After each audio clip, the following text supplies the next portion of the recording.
Assalamualaikum warahmatullahi wabarakatuh. Alhamdulillah alladzi bi ni'matihi tatimmu shalihat. Segala puji bagi Allah Jalla Jalaluhu yang karena nikmatnya kebaikan-kebaikan menjadi sempurna. Kata Allah Jalla Jalaluhu, kalau bukan karena karunia Allah dan rahmatnya kepada kalian, tidak ada satupun di antara kalian jadi orang benar.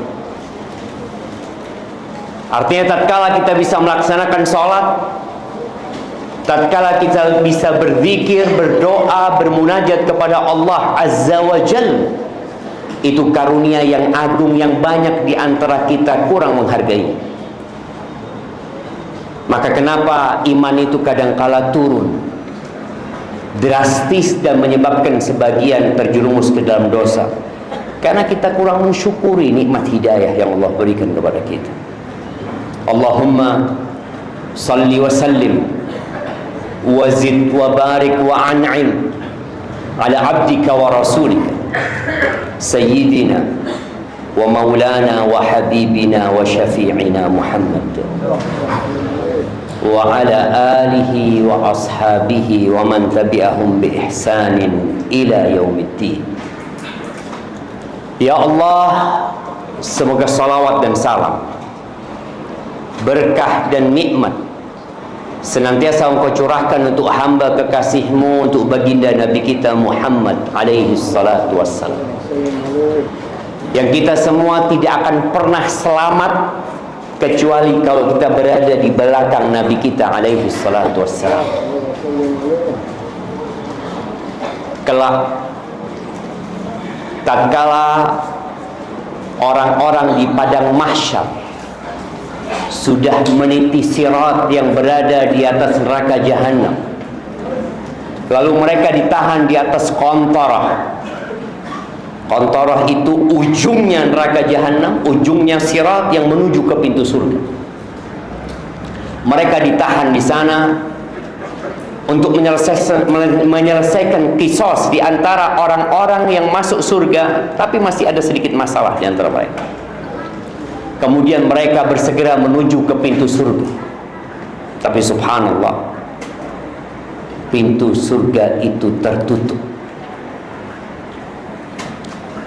Ribuan, jutaan manusia, dan semoga miliaran manusia, dan moga kita termasuk yang berada di depan pintu surga. Anda mau tanya, pintu surga itu jumlahnya berapa?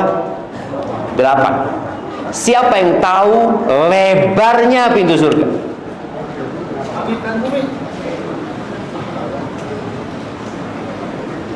Siapa yang tahu lebarnya pintu surga? Ya Allah, siapa? Katanya mau masuk surga. Tiap hari Allahumma inni as'alukal jannah wa a'udzubika minan nar. Tapi kita nggak tahu lebarnya pintu surga. Ya, yang penting nanti kita berada di sana. Siapa yang tahu? Anak kasih hadiah. 40 tahun perjalanan, tercium aroma surga. Enggak. Berapa? Tadi ada yang angkat tangan. Sejauh mata memandang. Sejauh mata memandang. Nggak boleh ngarang deh. Kita ini urusan akhirat itu harus pakai wahyu. Nah, ya Allah, cuma baina Makkah wa Busra, bukan Basra.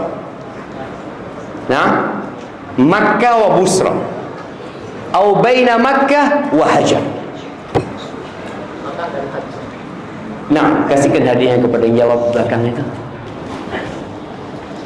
Sekarang itu orang kalau mau cari informasi tinggal buka ChatGPT, dapat ya. Tadi nggak nyontek tadi kan? Nggak sempat nyontek. Baina Makkah wa Hajar, atau baina Makkah wa Busra. nanti pada hari kiamat, fa idza huwa kadhidun minaz ziham. Kira-kira jaraknya 1200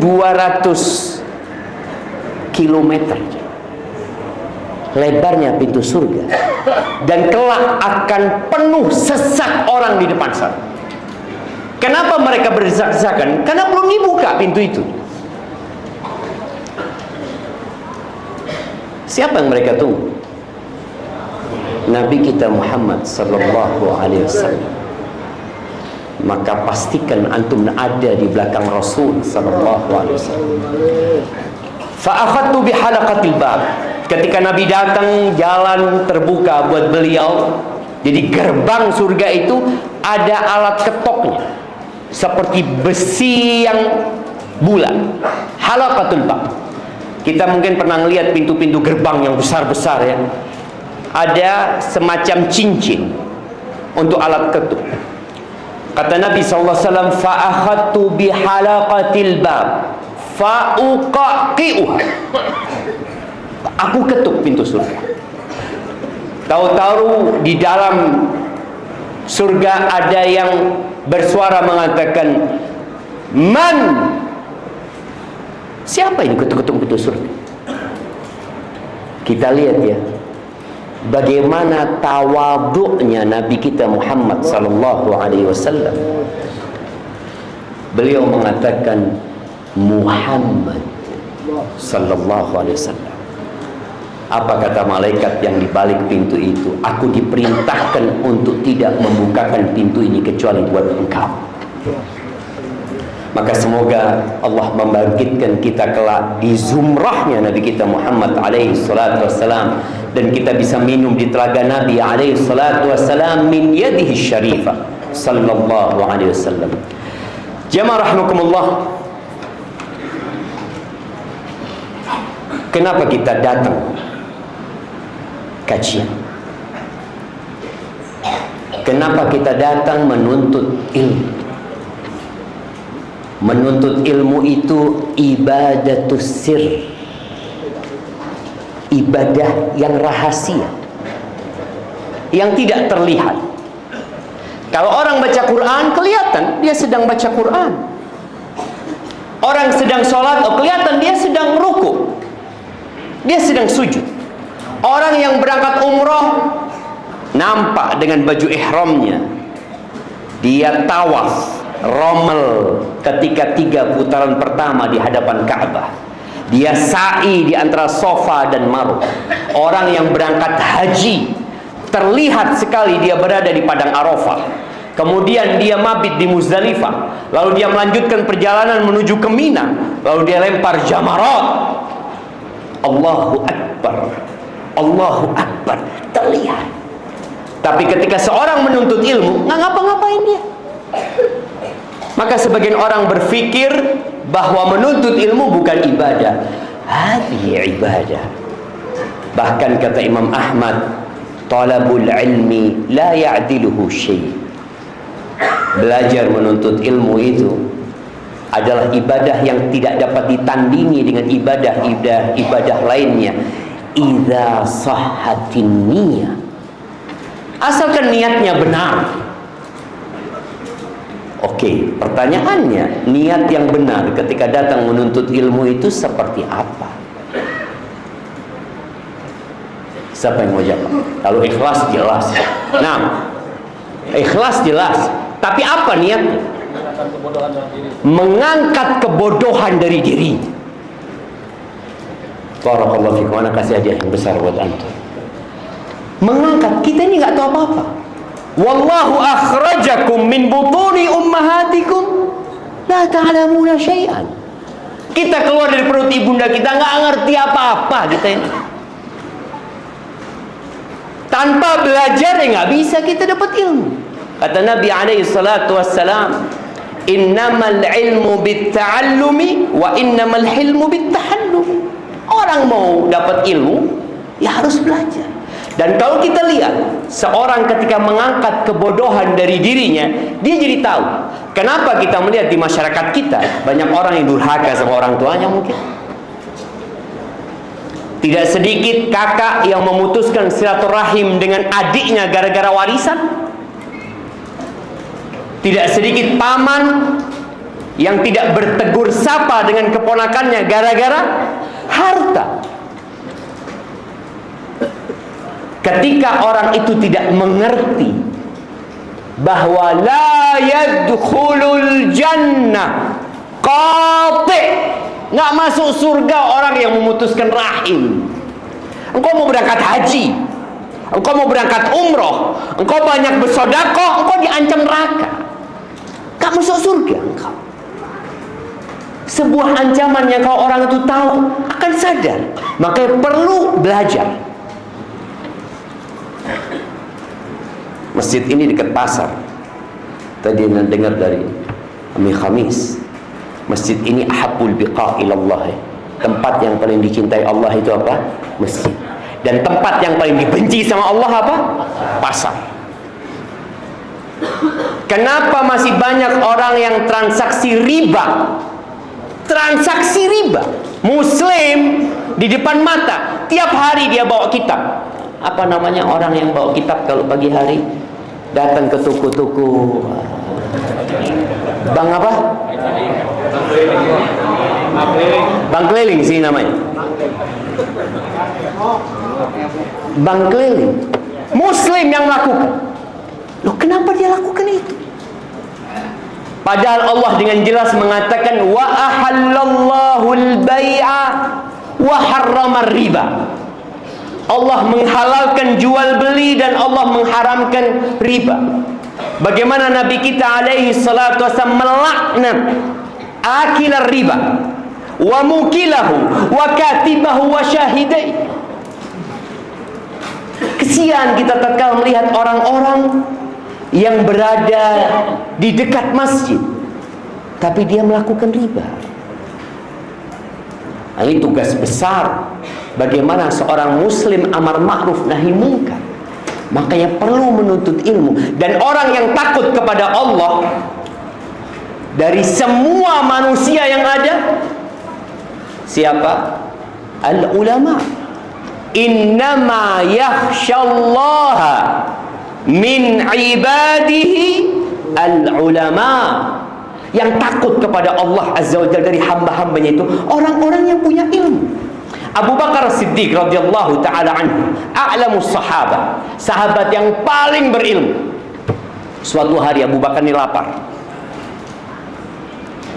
Tahu-tahu maulanya Abu Bakar, mantan budaknya Abu Bakar, itu bawa makanan jemaah. Karena lapar, disuguhkan kepada Abu Bakar, dimakan sama Abu Bakar. Setelah makan, baru sadar Abu Bakar, engkau dapat dari mana? Kata mantan budaknya ini, takahantu fil jahiliyah. Dulu aku sempat ngeramal waktu jahiliyah, kata dia. Dan kayaknya belum dikasih upahnya. Ternyata yang diramalkan terjadi gitu. Anak mau dikasih upahnya nih, kata dia. Abu Bakar tidak tahu. Seharusnya dia nggak apa-apa. Orang yang nggak ngerti nggak apa-apa. Apa yang dilakukan Abu Bakar? Dia jongkok, dia masukkan tangan, dia muntahkan.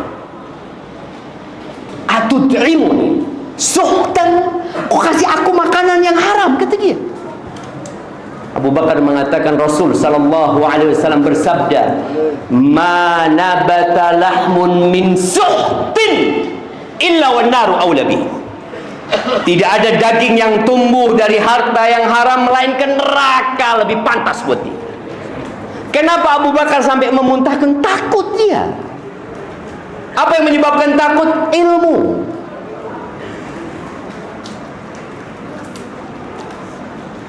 Pernah dengar kisah tobatnya yang membunuh 99 orang? Kisah yang semuanya insya Allah tahu. Ini orang membunuh 99 orang. Lalu dia ingin taubat. Dia tanya kepada masyarakat, aku mau tanya hukumnya ini kepada siapa? Fadulla ala abid. Tahu-tahu dia dikasih tahu itu ada orang ahli ibadah di sana. Coba engkau tanya ke sana. Berangkatlah ke pendeta yang ahli ibadah. Ini kisah Bani Israel. yang diceritakan oleh Rasul sallallahu alaihi wasallam. Orang ini nyampe, ketemu orang ini, tanya, aku ini sudah membunuh 99 orang. Ini orang ahli ibadah, artinya dia jauh dari kemaksiatan.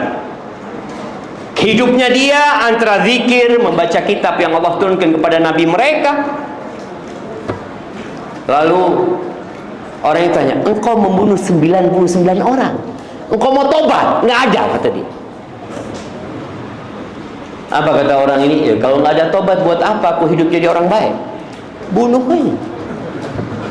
Bayangkan, gara-gara kebodohan dia mati. Ini orang menyesatkan orang. Akhirnya dia masih belum puas, walaupun dia sudah membunuh orang ini 100 yang dia bunuh. Lalu dia tanya lagi, siapa orang yang bisa memberikan fatwa kepada aku? Kata dia. Fadulla ala alim. Kasih tahu di situ ada orang alim. Maka berangkatlah menjumpai orang alim ini. Lalu dia cerita, aku membunuh 100 orang. Halli min taubah, apakah mungkin bagi aku bertobat setelah aku membunuh 100 orang itu? Kata orang ini, apa yang menghalangimu dari tobat? Pintu tobat itu terbuka. Nabi SAW mengatakan, innallaha yabsutu yadahu bil-lail. Allah membentangkan tangannya di malam hari. Dia tuba musi'un nahar, yang berbuat dosa siang hari supaya tobat. Membentangkan tangannya di siang hari agar yang berbuat dosa di malam hari tobat di siang hari. Tobat itu tidak ditutup sampai terbitnya matahari dari barat. Cuma kata orang alim ini, engkau tinggal di kampung yang nggak benar. Sampai engkau membunuh 99 orang, membunuh 100 orang. Masyarakat gimana kok membiarkanmu seperti itu? Engkau harus hijrah, meninggalkan kampung. Akhirnya hijrahlah dan mati orang ini dalam kondisi belum sujud sekalipun. Dia niat pindah, belum ada amalan yang dia lakukan. Kemudian Allah masukkan dia ke surga. Kisah seorang pelacur, supaya kita tahu, kita punya ilmu tentang luasnya rahmat Allah Azza wa Jal. Dan kita tidak boleh membuat orang muslim putus asa, walaupun sepenuh bumi ini dosa dia. Kata Nabi SAW, saqat baghiyun, seorang pelacur, bukan orang yang berzina ya. Baghi ini kerjaannya dia melacurkan diri. Dia memberi minum seekor anjing, bukan manusia yang dia kasih. Tapi kita bisa gambarkan bagaimana ikhlasnya perempuan ini. Di tengah padang yang gersang, tanpa ada satupun manusia yang melihat, dia turun ke dalam sumur. Dia gunakan sepatunya untuk ambil air. Dia berikan minum kepada anjing ini. Allah ampuni dosa-dosanya. Allah masukkan dia ke surga. Itu rahmatnya Allah Azza wa Jalla. Maka ketika seorang belajar, tujuannya mengangkat kebodohan dari dirinya, lalu mengamalkannya, dan mengangkat kebodohan dari diri orang lain. Maka semoga hadir kita di tempat ini bisa mengangkat kebodohan kita, tapi sebagian sudah punya ilmu. Paling tidak yang disampaikan bisa menyegarkan pengetahuan dan ingatan dia.